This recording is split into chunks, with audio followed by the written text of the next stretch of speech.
wujud cintanya itu diwujudkan dalam bentuk masjid ini. Oh, romantis. Masjid ini masjid paling romantis sedunia. Pendirian ini juga merupakan instruksi dari Pakubuwono X. Sejarah Kepatihan tak lepas dari geger gerakan anti suap raja yang dipimpin oleh Tan Malaka, pemimpin PKI atau Partai Komunis Indonesia. Puncaknya adalah penculikan Patih Dalem Kanjeng Raden Mas Adipati Sosodiningrat IV pada tanggal 17 Oktober 1945. Dikabarkan bahwa beliau disiksa dan dibunuh. Setelah penculikan terjadi, rumah dan kantor Patih dibakar oleh pendukung gerakan anti suap raja. 3 tahun kemudian, dalam Kepatihan memang sengaja dihancurkan. Kantor dan kediaman Pepatih Dalem dibakar oleh rakyat supaya tidak diduduki dan dijadikan markas oleh Belanda pada masa agresi militer 2 tahun 1948. Tapi Masjid Kepatihan tetap berdiri berjuang bersama umat sebagai benteng penyebaran agama Islam. Akhirnya disepakati bahwa ketuanya itu saya, Muhammad Solahuddin, kemudian wakilnya itu Ustadz Abdurrahim. Ya. Nah, sekretarisnya itu kebetulan ponakan saya. Kemudian ada Mas Tommy, bendaharanya itu kemudian kita buat 3. Kenapa masyarakat itu memilih kami? Ada alasan historisnya. Yang jelas Ustadz saya, misalkan, kemudian Ustadz Abdurrahim itu bisa dikatakan asli orang sini. Dan sebelum-sebelumnya itu masih ada terah dari pengurus dari masjid ini sebelum-sebelumnya, sampai simbah-simbahnya sebelum-sebelumnya itu semuanya ada historisnya di sini ini. Ya. Misalkan saya sebelum-sebelumnya mbah-mbah saya itu adalah bergelar Kiai Abdus Salam, terkenal sebagai penghulu Kepatihan waktu zaman Patih Sosrodiningrat IV, kalau nggak salah. Nah, sedangkan dari Ustadz Abdurrahim sendiri pun beliau keturunan dari Kiai Muhtarom. Ya, Kiai Muhtarom itu termasuk penghulu juga, gitu ya. Jadi nanti ada semacam interseksi ya, atau sambung menyambungnya. Itu alasan historisnya dari istilahnya keturunannya, dari garis keturunan. Kemudian kalau dari sisi kepatutan atau kelayaan untuk mengurusi, karena dipandang bahwa orang-orang yang mengurusi itu termasuk saya mau mencontohkan Ustadz Abdurrahim, saya itu dilihat oleh masyarakat memang untuk periode ini sesuai untuk memimpin jalannya Masjid Al-Fatih Kepatihan Surakarta ini. Dilihat dari sisi keilmuan, ya. Lulusan pondok pesantren, kemudian juga insya Allah wawasannya luas, dan mudah-mudahan lah nanti bisa menjadikan masjid ini lebih makmur, seperti itu. Jadi masjid ini, sebelum ada masjid ini, sebenarnya tanah semua yang ada di Kepatihan itu adalah tanah Pardikan. Tanah Pardikan itu apa? Pardikan itu adalah tanah pemberian dari Sinuwun Pakubuwono ke-9 kalau nggak salah, kepada patih beliau. Patih itu panglima perang. Patih beliau, Kanjeng Raden Tumenggung atau Kanjeng Raden apa itu saya lupa, itu Sosrodiningrat ke-4 itu. Nah, beliau tinggal di Kepatihan, itu kemudian punya mendirikan masjid itu sebenarnya sekitar 100 meter ke arah utara. Sekitar 100 meter dari ya, nah itu dulu di situ ya, ada sebagian itu. Nah, kalau tidak salah tempatnya Patih itu adalah sekarang Kejaksaan Negeri sampai ke belakang SMKI itu luas ya, sampai SMKI, termasuk kantor administrasinya ada di sana. Jadi satu komplek itu Anda bayangkan bahwa mana tadi Kejaksaan itu adalah rumahnya siapa tadi, Patih Sosrodiningrat 4 ya. Kemudian sampai ke belakang sampai SMKI atau SMK berapa 8 salah sekarang itu. Nah itu adalah ada kantor-kantornya, ada rumah-rumah dari pejabat negara, pejabatnya Patih itu. Nah di depannya Kejaksaan itu adalah alun-alun kecil, termasuk ini masjid depan itu yang baru itu dulu alun-alun gitu ya. Terus Toko Rojo itu enggak ada, itu alun-alun ya, dulu alun-alun. Kemudian ada beringinnya, ada pelengkungnya itu masih asli itu pelengkungnya ya, yang depan itu pelengkungnya masih asli. Kemudian di sebelah sana itu ada kalinya. Oke, nah jadi luas sekali. Nah sebelah selatan ya, selatan masjid itu ada bangunan dari Patih. Itu sebenarnya tempat untuk kereta kuda dan kudanya. Oh ya, ini salah dari sebelah pintu Gapuro lah. Ya, itu ada kereta kuda dan kudanya itu ada di situ semuanya. Seperti itu. Nah, pada perkembangannya, kemudian masjid ini sebenarnya berdiri tahun di situ ada di atas pintu ya, di atas pintu. Nanti di shoot aja. 13-12 ya, 13-12 Hijriah. 13-12 Hijriah itu sama dengan kalau sekarang ini 1444, berarti sekitar 132 tahun. 13-12 Hijriah itu kalau kita konversi ke Masehi sekitar tahun 1891 Masehi. Kalau sekarang 2023 berarti ya sama, sekitar 132 tahun lamanya. Jadi bangunan ini yang inti ini itu sekitar 132 tahun lamanya. Insya Allah. Sudah berapa ulama, kiai, habaib, wali yang sholat di sini, ya, yang iktikaf di sini. Seharusnya, gitu ya,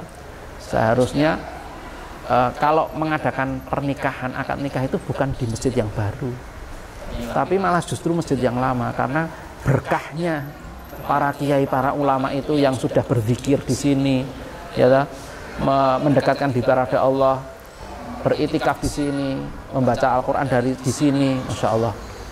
Itu di sini ini malahan, maksudnya masjid-masjid tua yang harusnya dipakai untuk walimahan atau apa, itu masjid-masjid tua. Ya. Dulu namanya Masjid Kepatihan, ya, Masjid Kepatihan. Tapi karena sekarang ini sudah ada banyak masjid di Kepatihan, ya, di sekitar Kepatihan juga banyak masjid, maka oleh segenerasinya bapak saya, almarhum Kiai Haji Abdul Wahab Siddiq, itu kemudian beliau menamakan Masjid Al-Fatih. Al-Fatih itu adalah yang pertama, Al-Fatih itu pembuka. Al-Fatih itu bisa artinya patih, masjidnya patih gitu loh. Al-Fatih itu masjidnya patih. Atau bisa juga Al-Fatih itu maknanya adalah tafaul atau menghormati dari Muhammad Al-Fatih, ya kan? Panglima perang juga kan itu. Satu nama 3 makna. Iya. Tapi yang lebih mendekati adalah karena Al-Fatih itu adalah masjidnya Patih itu, yang lebih mendekati itu. Karena memang sejarahnya seperti itu. Nah, kaitannya dengan masjid ini itu ada konon ceritanya itu bahwa masjid ini adalah karena wujud cintanya gitu ya, berupa mahar gitu ya, berupa, kalau nggak mahar ya pemberian lah ya, pemberian karena mau menikahi anaknya Patih ini dari susunan Kanjeng Sinuwun Pakubuwono ke-9 saat itu. Nah, wujud cintanya itu diwujudkan dalam bentuk masjid ini. Gitu. Oh, romantis. Masjid ini masjid paling romantis sedunia. Setelah Taj Mahal. Layak buat etika. Oh, akad semula. Iya. Betul. Nah, yang menarik adalah bahwa untuk pelurusan sholat itu juga beliau almarhum itu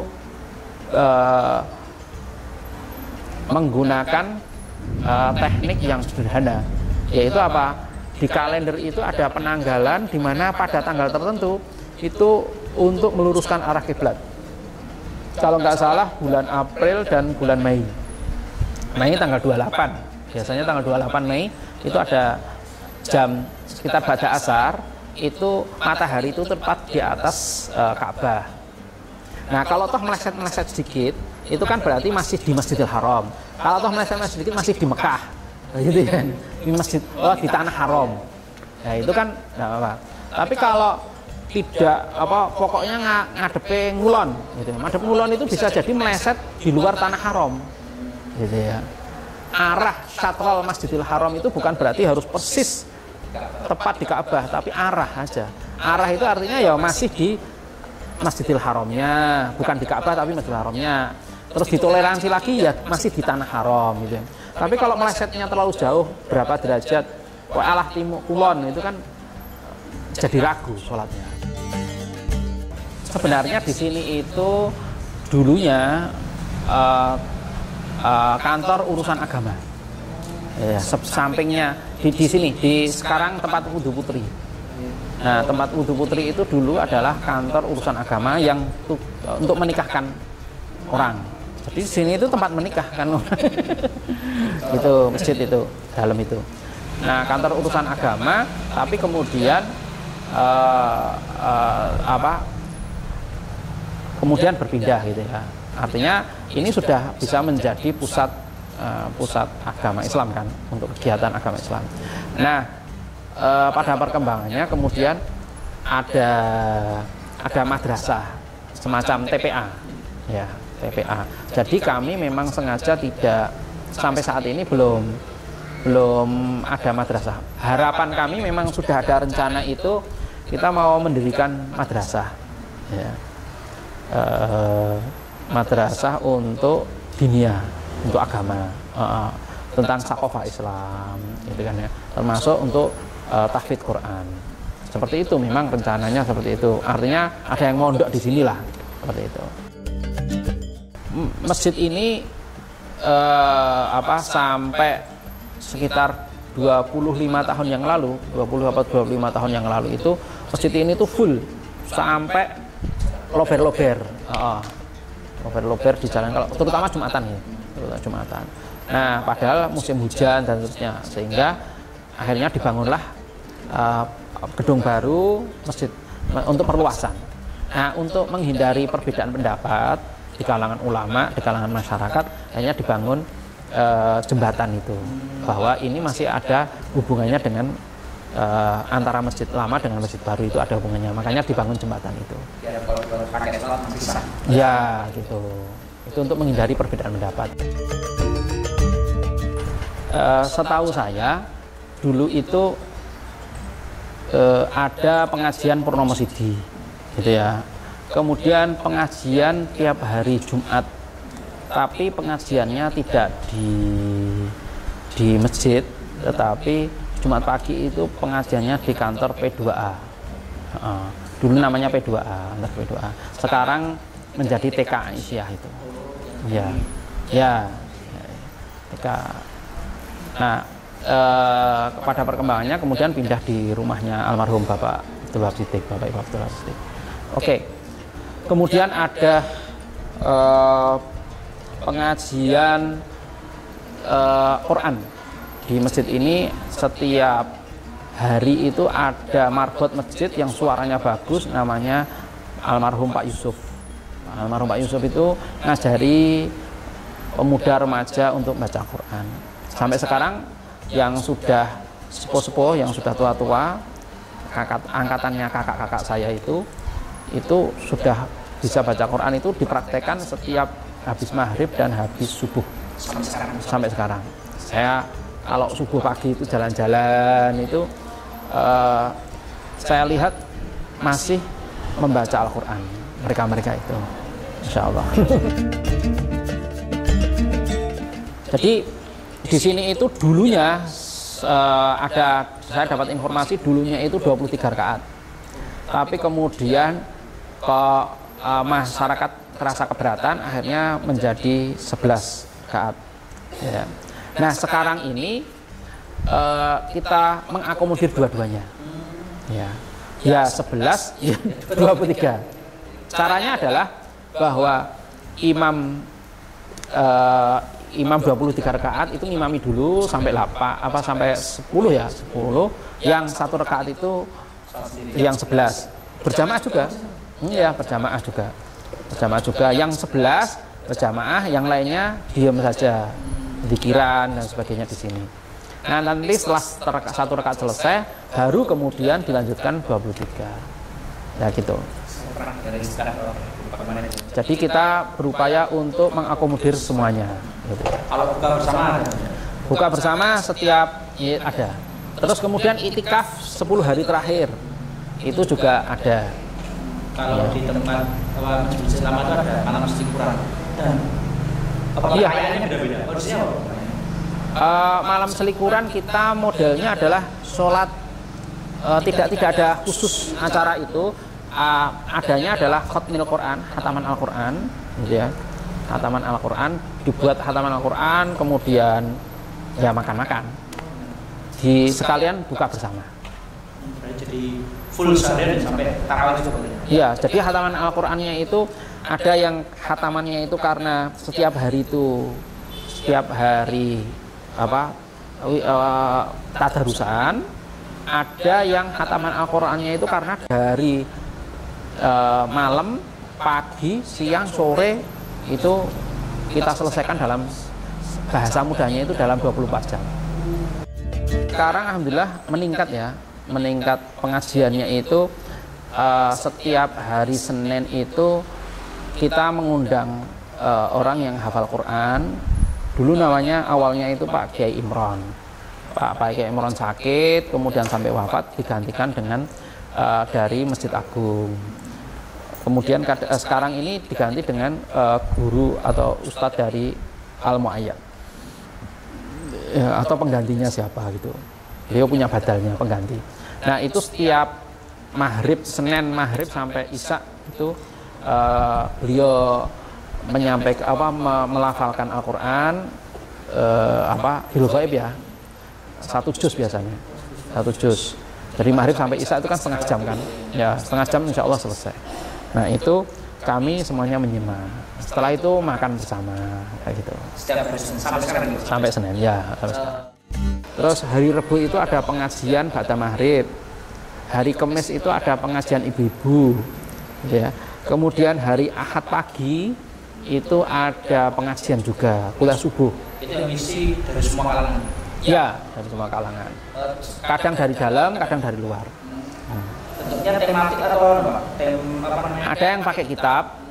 Jadi khataman kitab 1. Ya, ada yang pakai kitab 1, ada yang berdasarkan isu-isu kontemporer, isu-isu terkini.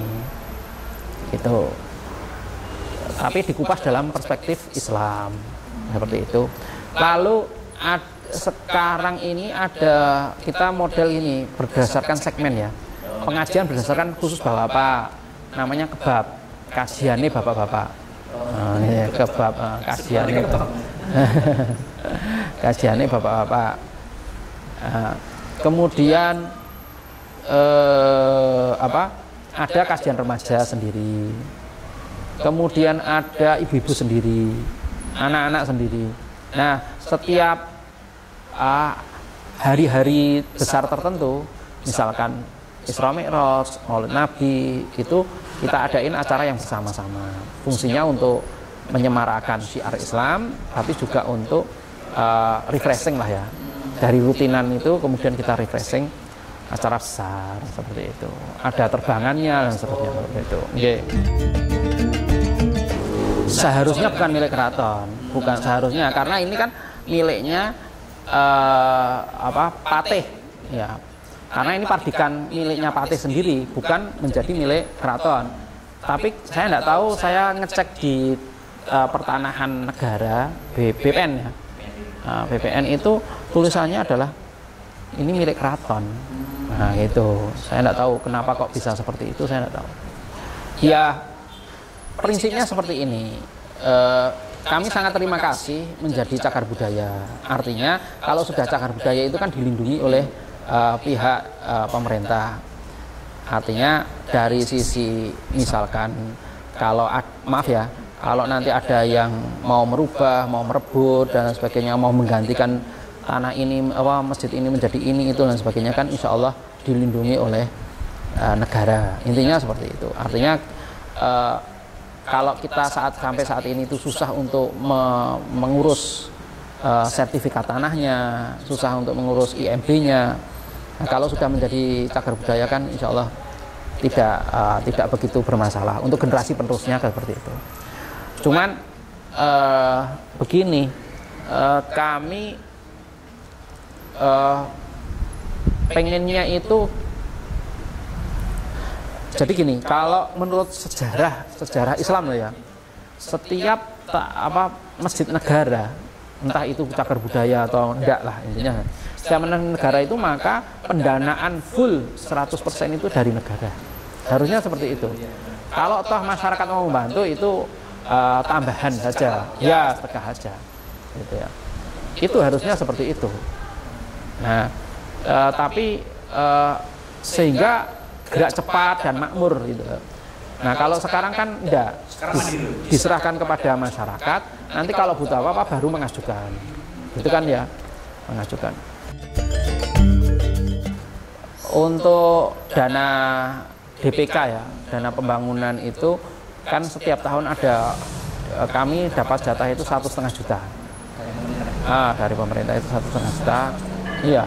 Cuma iya, untuk satu kali pengajian sudah selesai itu. Iya. Seperti itu. Nah, dengan adanya cagar budaya ini kami mengajukan untuk perbaikan yang mendesak itu adalah sirap yang atas itu. Sirap itu sudah rusak-rusak dan bocor gitu kan. Makanya kita ajukan pendanaan itu biar mereka yang membangun, kami tahu jadinya aja lah. Nah, insya Allah ini kan tahun baru lah, bahasa mudahnya seperti itu. Nah, untuk rencananya, agendanya itu untuk bulan ini kami rencananya mau ngadain membuat master plan ya, semacam renstra, master plan jangka panjangnya itu bagaimana, jangka menengah bagaimana, jangka pendeknya bagaimana, sehingga nanti siapapun yang menjadi pengurus masjid bisa melanjutkan program ini, program-program yang sudah direncanakan jangka panjang. Begini, kalau kita melihat pada masa Rasulullah itu kan juga masjid tidak hanya untuk sholat saja, masjid untuk musyawarah, untuk latihan perang dan seterusnya. Jadi harapan saya seperti itu. Jadi mudah-mudahan nanti bisa terencana dengan sebaik-baiknya lah. Nah, kalau sudah ada rencana, jadi kan awalnya misinya dulu, masjid itu misinya apa, kemudian visinya bagaimana, kemudian rencana strategisnya bagaimana, baru program, ya kan? Program, target program. Nah program itu kemudian menghasilkan anggaran. Nah ternyata tahun ini anggarannya sekian, berarti dananya kurang, ayo kita cari bareng, cari donatur dan sebagainya. Kami sengaja tidak membuat yayasan karena ada kami melihat beberapa kasus di masjid-masjid yang lainnya itu, yayasan itu kan fungsinya hanya untuk nyari duit kan. Kalau kalau duitnya dirasa sudah cukup kan nggak perlu yayasan.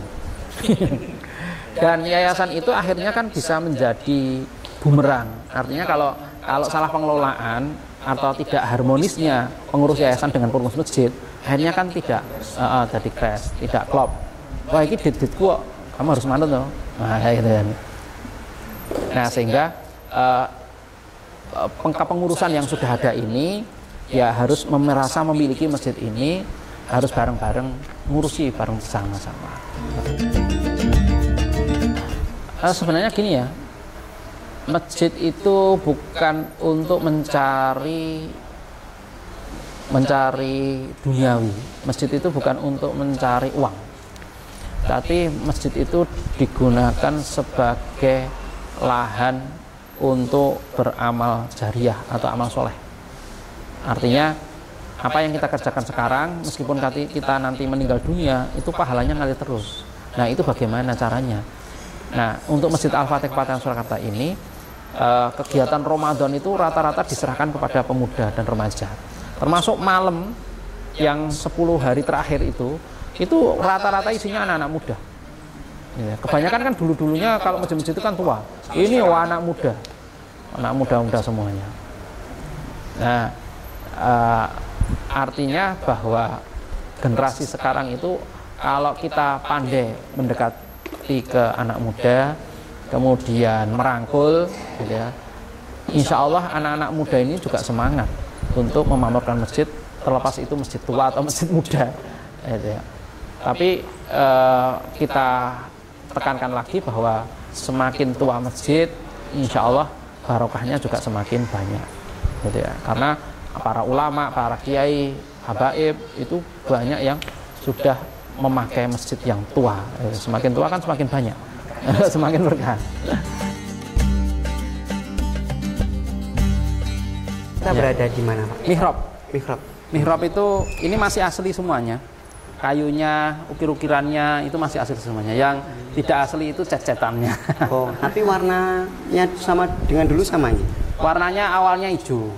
Oh, ya, hijau. Kemudian karena mendekat ke keraton, meskipun ini sebenarnya bukan milik keratonan, nah, karena ini miliknya Patih. Ya, miliknya Patih. Karena tanah perdikan kan, milik Patih, sehingga ya mendekat ke sana sesuai dengan warna sanya, mendekati warna biru ini, biru laut. Nah, ini ada filosofinya, karena mihrab itu tempat untuk khutbah, sehingga filosofinya yang pertama desainnya adalah desain Islami. Desain Islami artinya kalau desain-desain zaman dulu itu kalau ini tidak Islami itu pasti gambarnya itu macan, ya, gambar monyet, binatang atau makhluk hidup. Tapi ini semuanya tanaman, gitu ya. Makhluk yang bernyawa kalau yang non Islam itu. Tapi kalau yang Islami, yang makhluk bernyawanya sudah dihilangkan. Jadi gambar-gambarnya tanaman, bunga seperti ini. Ini yang pertama. Lalu yang kedua adalah, sebentar Pak, ini masih ori, memang dulu ukiran? Asli. Oh, iya. Asli. Yang kedua adalah ini ada srikaya. Ya, srikaya itu kan manis dan bijinya banyak. Jadi diharapkan nanti bisa tersebar biji-bijinya kepada para jamaah yang mendengarkan khutbah ini dan bisa manis rasanya. Gitu. Ada filosofi dari srikaya ya Pak. Di mimbar. Kemudian ada ini tempat air kan? Ini ya Pak? Iya. Nah itu tempat air. Jadi air kehidupan. Gitu ya. Jadi diharapkan khutbah atau materi ceramahnya itu bisa menjadi pelepas dahaga. Ya, kan orang itu kan banyak yang mengalami kehausan dari sisi spiritualitas. Jadi diharapkan setelah minum atau mendengarkan ceramah itu dahaganya hilang. Nah, kayak gitu. Nah, ini ada Allahumma rabbana atina fid dunya hasanah wa fil akhirati hasanah wa qina adzabannar. Jadi setiap khutbah itu diharapkan ya seimbang. Gitu ya, seimbang. Antara dunia dan akhirat itu seimbang, gitu ya. Ya, dunia yang baik, akhirat yang baik, gitu. Harapannya kan seperti itu. Lalu dulunya sebenarnya ada ini, apa namanya? Tombak ya. Tombak. Seperti yang di masjid. Ya, tapi tidak tahu sekarang tombaknya di mana. Iya, tombak itu fungsinya itu yang pertama itu sunnah Rasul. Yang kedua adalah bahwa tombak itu bisa digunakan untuk menyalurkan getaran karena rasa khawatir, rasa takut itu. Tapi sekarang bisa disalurkan dengan pegangan ini. Iya, berpegangan pada ini kan sudah bisa seperti itu. Sama ya Pak, filosofinya 3 anak tangga. 3 anak tangga, ganjil. Iya. gitu. Iya. Nah, Ini baru ini, yang ini. Oh itu pusaka untuk Ya, untuk baca Iya. apa aja itu baru ini. Seperti itu. Iya. Mulai Lanjut. lagi, Pak, kita. Nah, ini juga masih asli. Oh, Ini jendela ini. ya. Besinya Ini, juga, Pak. Besinya masih asli juga. Ada filosofinya nggak Pak untuk besi ini, Pak? Tetap gambarnya adalah gambar bukan hewan ya. Filosofinya seperti itu. Jadi sebenarnya masjid ini dindingnya itu kan tebal banget ini. Iya. Ya kan? Dindingnya tebal banget. Itu jadi masjid itu biasanya nggak akan panas. Ya kan? Karena dindingnya tebal dan sebenarnya dari sana itu awalnya itu tidak ada bangunan apa-apa kan. Jadi udara itu seger. Keluar masuknya itu seger. Masih hutan Tapi gitu ya, Pak? Masih iya, banyak tanaman-tanaman. ya. Khusus untuk Masjid Patian memang kami tidak ada kuburan. Oh gitu. Ya. Seperti masjid di Mangkunegaran ya. Ya, Ya. untuk Masjid Patian juga tidak ada kuburan. Apa ada sejarah berdekatan dengan Muhammadiyah pada saat itu atau Kiai Haji Ahmad Dahlan pada saat itu? Oh, itu siapa namanya? Patihnya Sosro Diningrat 4 itu kan ketua cabang Muhammadiyah di Solo. Jadi Kiai Haji Ahmad Dahlan itu mendirikan Perserikatan Muhammadiyah. Kemudian ada kedekatan dengan Patih Sosro Diningrat 4. Kemudian beliau diangkat menjadi ketua Muhammadiyah Surakarta. Masya Allah. Kota Surakarta. Ya, Sehingga tidak ada kuburannya. Iya. Dari Mungkin Iya. diantaranya seperti itu. Saya tidak tahu persis. Ini juga masih asli, tebel. Cuman ini kita bongkar, kita keramik itu karena awalnya untuk udara ya, sirkulasi udara. Tapi setelah pakai AC kemudian kita tutup. Untuk ini Pak, batu ini juga? Enggak, batu ini baru. Iya, baru. Dulunya kan rusak-rusak gitu kan ya. Dindingnya itu rusak-rusak, kemudian biar nggak rusak akhirnya dibuat seperti ini. Ya. Ini juga masih asli. Ya, Masih asli. Tapi kalau ini enggak. Ini pemberian. Nah, ini niti semito kan? Niti semito itu masih asli sebenarnya. Cuman ini jamnya itu kemudian nggak tahu kok diganti sama itu. Saya tidak mengalami itu Mas Eka. Kalau di sini ada jam apa namanya? Jam istiwa. Matahari istiwa ada. Itu sebenarnya itu itu. itu Oh, pakai iya. jam istiwa. Jadi ini tengah itu filosofinya adalah tauhid ya. Tauhid Allah Muhammad gitu ya. Dan modelnya itu kan kanan kiri ya. Kanan kiri itu artinya keseimbangan.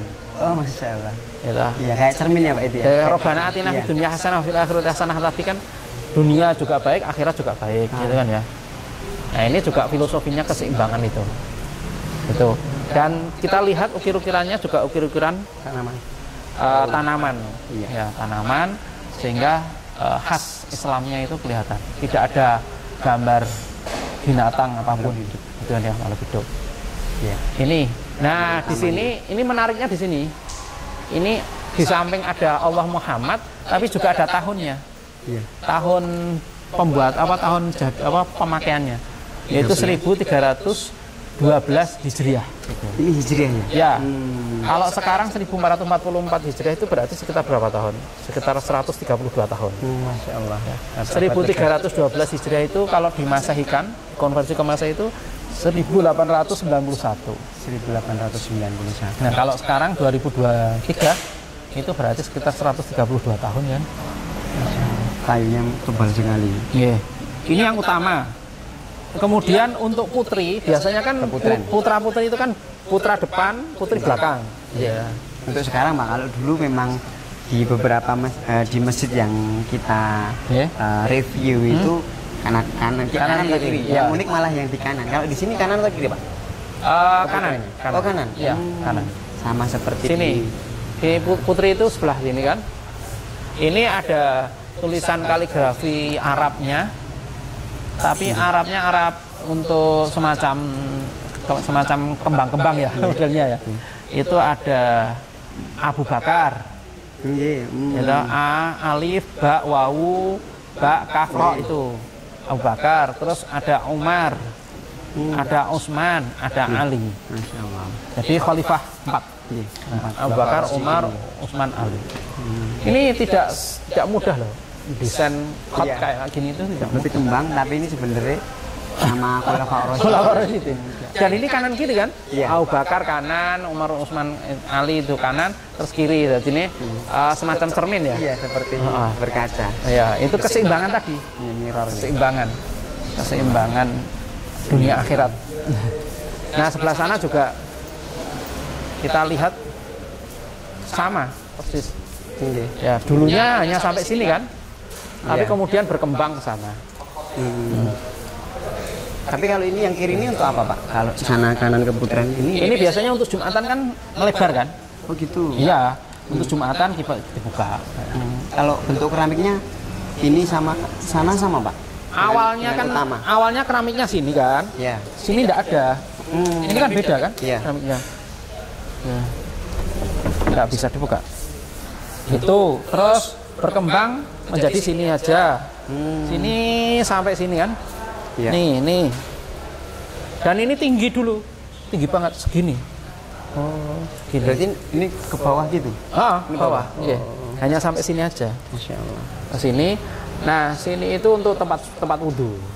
Yang ada kakinya itu juga ya, ada airnya. ada kakinya air. Terus kalau di sana itu malah kolah kayak yang besar itu. Ya, yang besar tuh. J. Kolah itu di sana. Itu tinggi dulu itu masjid ini tinggi, kelihatan tinggi. Itu. Nah, terus kemudian pada perkembangannya karena jamaahnya meluber, hanya bertambah jadi sini. Kalau sekarang itu kan bangun masjid seluas tanah yang ada didesain besar sekali kan. Difulkan bangunan gitu ya. Akhirnya jamaahnya ternyata sedikit. Ya. Kalau dulu enggak kan, secukupnya dulu. Nanti berkembang, tapi sudah dipersiapkan tanahnya. Iya, Masya Allah. Seperti itu. Yang menarik itu Masjid Kepatihan ini diperbolehkan 24 jam. Jadi orang keluar masuk itu bebas. Tidak ditutup ya? Tidak ditutup. Masya Allah. Yang ditutup memang depan jam 10 itu sudah ditutup. Tapi samping itu tetap dibuka 24 jam. Artinya orang mau apa? Itikaf, mau ke kamar mandi. Setelah itikaf kok bermalam, silahkan aja. Cuman nanti kan daftar dulu. Ada petugasnya di sini, ngisi buku tamu, terus memperlihatkan KTP udah. Katos Tegal Sari 24 jam juga. Itu ya? Oh ya, alhamdulillah. Itu. Terus itu asli itu, masih asli. Beduk. Kentongannya masih asli juga. Masya Allah, masih ada kentongan. Cuman kulitnya yang memang diganti ya, rusak ya, Pak. Karena rusak. Ini masih asli. Terus kebiasaan tradisi yang dipakai sampai sekarang, sejak dulu awal masjid ini ada sampai sekarang itu adalah setiap misalkan besok 1 Ramadan menjelang asar itu dibeduk sih, dung gitu, dipukul bertalu-talu, gitu ya, untuk menandakan wah berarti besok poso, engko bengi sholat taraweh kayak gitu. Jadi habis asar itu mereka sudah siap-siap kan? Iya. Jadi yang dibeduknya itu sebelum asar sampai adzan asar. Sampai adzan asar. Sebelum asar sampai adzan asar. Sekitar misalkan seperempat jam, 15 menitan, 20 menitan sebelum asar itu dibeduk.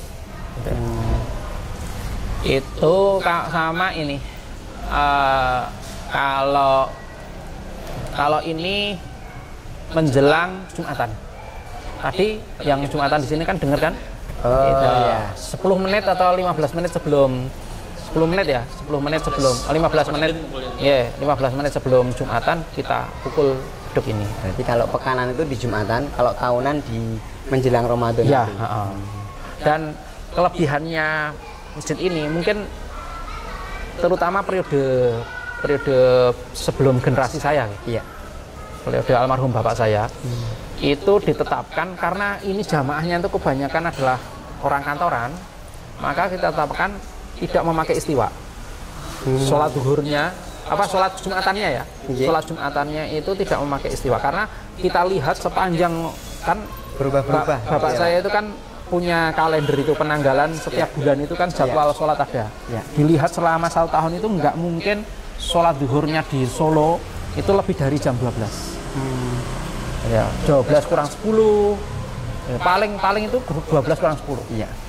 Nah, ada yang setengah 12. Iya. Pernah kan setengah 12? Iya, setengah 12. Nah, itu makanya ditetapkan di sini itu jam 12 tepat baru dipukul mulai azan. Oh, Intinya mulai azan. Azannya azan 2 kali. 2 kali. Ya, azan pertama itu jam 12 itu. Sehingga kami itu biasanya selesai itu jam setengah 1 itu sudah paling cepat. Rata-rata itu jam 1 kurang 1/4. Karena azan pertama jam 12 kok. Iya. Berarti azan kedua itu jam 12 lebih 10. Gitu ya. Berarti mengkondisikan dengan jamaah ya, Pak? Ya. Biar waktu istirahatnya biar optimal. Betul. Mereka biar bisa makan-makan dulu. Gitu. Jadi sholat itu posisinya sudah nggak lapar. Dan asik ya, Pak? Iya. Nggak terlambat. Iya, sudah dijadikan patokan. Iya. Oh, jam 12 itu di Masjid Patihan. Iya. Gitu kan. Kalau sudah di sana terlambat, ke Kepatihan. Iya, betul. Jam 12 artinya enggak ya, Pak? Oke. Ini juga masih asli kentongannya ini. Ini dipukul itu ketika setelah sebelum azan. Sebelum azan, tong berarti Kotong. masih kotong gitu kan ya. Terus dipukul 2 kali dung itu gendong kan? Itu setelah komat. Setiap hari atau Setiap pas hari. Jumatan? Oh, setiap hari. Iya. Kalau beduk hanya tadi Jumatan sama menjelang Ramadan. Kalau kentongan setiap hari. Iya. Oh, gitu. Itu fungsinya biar masyarakat benar paham. Oh, kalau beduk menjelang zuhur itu berarti kayak Jumatan. Iya. Iya. Ya, Jumatan. Tapi kalau kentong dung itu kadang itu seringkali orang itu kalau sholat berjamaah 5 waktu itu nunggu komat. Lagi mangkat sekoma. Ya. Ini untuk panggilannya. Ya, panggilannya. Mepet. Oh, itu berarti sudah komat. Dong. Nah, kebetulan suatu ketika kan pernah mati. Mic-nya Sound systemnya yang atas itu soundnya. mati. Tapi kok suara gendong, dong. Wah, berarti komat ya. Orang krungu azan loh, ternyata mati. Iya. Nah, kayak gitu. Atau kondisinya seperti apa ya? Iya, Ada itu kentongan. fungsinya seperti itu di antaranya. Yang bangunan ini, baru itu Nah, bawah itu tidak diatasnamakan untuk masjid. Diniatkan bukan untuk masjid tapi untuk serbaguna.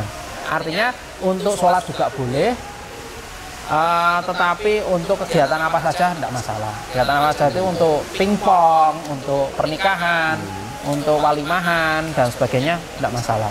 itu dibuat sejak kapan untuk gedung ini? Itu ada penanggalannya kan? Nah, ini dicor Ahad 9 Februari 1992, Syakban 1412. Kemudian ya. Iya. Kalau itu jadinya kan tempat wudhunya selesai tanggal itu. 12 Jumadi Tsani 1417, 25 Oktober 1996. Ya, berarti memang Bapak dulu sudah menyesuaikan dengan bangunan di sini ya, ada Iya. tanggalnya. Iya. Dan ada jembatannya itu untuk menyambungkan antara yang lama dengan yang baru kan. Kalau nggak ada jembatannya seakan-akan terpisah. Iya. Masya Allah. Yang bawah itu istilahnya serbaguna, yang atas itu diniati untuk masjid. Oh, kalau atas masjid, Ya, atas masjid. berarti putri atau Terutama untuk peloberan untuk jamaah sholat Jumat ya. Sholat Jumat pelobernya ke sini. Cuman pada kenyataannya kalau mau untuk kegiatan apa saja di atas juga oke, nggak masalah. Rencananya di atas mau kita pakai untuk madrasah juga. pendidikan? Iya, pendidikan. Untuk tahfidzul Quran itu kita rencananya atas bawah itu. Biar lebih optimal pemakaiannya. Oke. Ini sumur sejak dulu Pak, di depan ini? Ya sebenarnya sini yang Di ruang bangunan serbaguna baru ini. ya, serbaguna sampai ke sana itu dulunya itu sumur bor, tempat untuk mandi, tempat untuk ngangsu. Di situ? Ya, saya dulu ya. rumah saya situ ambil airnya untuk minum ya di sini. masjid. Kalau untuk mandi sudah ada sendiri, nggak masalah. Tapi kalau untuk minum harus yang benar-benar jernih. Jadi air masjid ini insya Allah air yang jernih. Memang untuk di depan itu kan filosofinya untuk masyarakat bisa menggunakan airnya. Betul. Itu sumbernya di situ. Tapi kemudian kita pakai bangunan, tapi airnya tetap kita pakai. Tapi untuk umum itu ada kamar mandi sendiri kita persiapkan. Ada 10 kamar mandi. Masya Allah. Ya. Kamar mandi plus WC ya. Plus WC itu total 10 ditambah ini 12 tambah ini 1, 13 kamar mandi. Jadi kalau untuk kegiatan iktikaf atau apa, insya Allah cukup. Setiap tahun itu kan ada hal. Ya. Hal Habib apa itu. Nah, itu kita pakai untuk transit juga. Silahkan kalau mau transit di sini gitu. Terus kemarin ada muktamar Muhammadiyah juga ada sekitar 500-an ya. 500 orang itu transit di sini. Oh gitu. Alhamdulillah. Mudah-mudahan bertambah barokah. Ya. Dan penerusnya juga bisa lebih membuat masjid ini lebih tambah makmur. Masya Allah. Gitu. Tempat wudhunya itu ada filosofinya, tapi lama ini. Kalau ini zamannya ayah saya yang menciptakan bapak saya ini. Jadi ini sunnahnya itu wudhu itu menghadap kiblat. Kiblat sana. Nah, miring kan? Iya. Kiblatnya miring. Makanya wudhunya itu miring menghadap kiblat. Itu sudah di situ. Gitu. Termasuk ini kan miring ya Pak? Iya. Lain-lainnya kan masjid-masjid lainnya kan serang gagas menurutku gitu. Gagas. Yang penting optimal gitu kan ya. Kita tidak melihat optimalnya, tapi sunnahnya itu menghadap kiblat. Ya kan? Optimal di sisi sunnahnya. Kemudian ada cakak atau nah ini biar nggak muncrat-muncrat. Oh gitu. Ya kalau sudah saya pakai muncrat kenjenengan airnya mustakmal. Iya. Ya kan? Udah air yang sudah terpakai. Iya. Nah, enggak boleh. Iya, tidak boleh untuk bersuci. Makanya ini harus ada memisahnya gitu. Nah, setelah ini itu tidak ke sana, langsung naik ke sini. Jadi posisinya suci. Itu kamar mandi juga beda kan? Kayak jalurnya beda. Jalurnya ke sana. Nah, gini. Setelah wudhu kan sudah bersih baru naik ke sini. Jadi insya Allah itu kesuciannya terjaga. Bahkan di sana kerannya juga menghadapnya sama semua. Iya, menghadap kiblat semuanya. Itu filosofinya seperti itu. Jadi sebenarnya dulu belakang itu depan itu kan akhirnya dipindah ke belakang. Oh, yang belakang ini itu. Jadi 10 itu memang sengaja pindahan dari sana sehingga itu untuk umum. Nah, untuk umum itu artinya tidak boleh dana masjid untuk ngurusi itu nggak boleh. Untuk umum itu harusnya duit masyarakat. Duit masyarakat menyemplungi itu untuk operasional kebersihan dan sebagainya itu gitu loh. Harusnya seperti itu. Ini kalau Pak Amir dipimpin sama menarik ekonomi ya? Menarik. Akadnya harus jelas. Ya. Menarik. Benar-benar seperti itu. Disesuaikan dengan akad biar barokah. Iya. Ya memang kelihatan rada susah. Memahamkan masyarakat itu agak susah. Tapi ya pelan-pelan lah.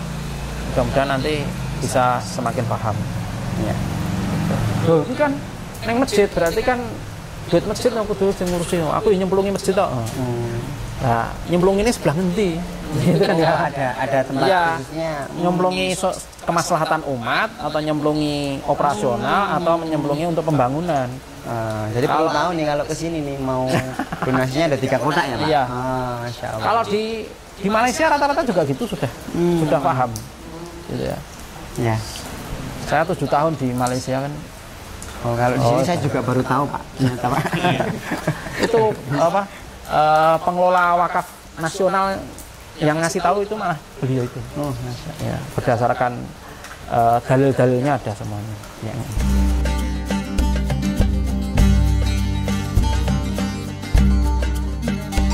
Masjid Kefatihan ada sering disebut dengan Masjid Al-Fatih. Ya, Masjid Al-Fatih di Kepatihan.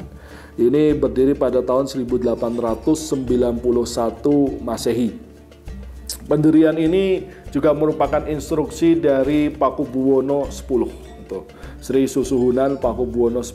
Karena memang Pakubuwono X ini beliau luar biasa, selain seorang negarawan, bisa memposisikan dengan baik hubungannya dengan Belanda saat itu sebagai penguasa yang mau tidak mau ya, Keraton Surakarta pasti juga memiliki tunduk juga kepada penguasa saat itu. Terus juga memiliki perhatian yang luar biasa terhadap infrastruktur keagamaan, ya, sekaligus juga infrastruktur masyarakat. Ya, seperti kalau saya baca biografinya itu ada pembangunan jembatan Juruk, jembatan lama, terus jembatan Bacem, ya, bukan jembatan Bacem yang sekarang, tapi jembatan Bacem yang ke barat, nah, yang mungkin masih ada gapuranya itu, ya, tapi tinggal prasastinya saja sekarang gitu. Nah itu memang Pakubuwono X gitu.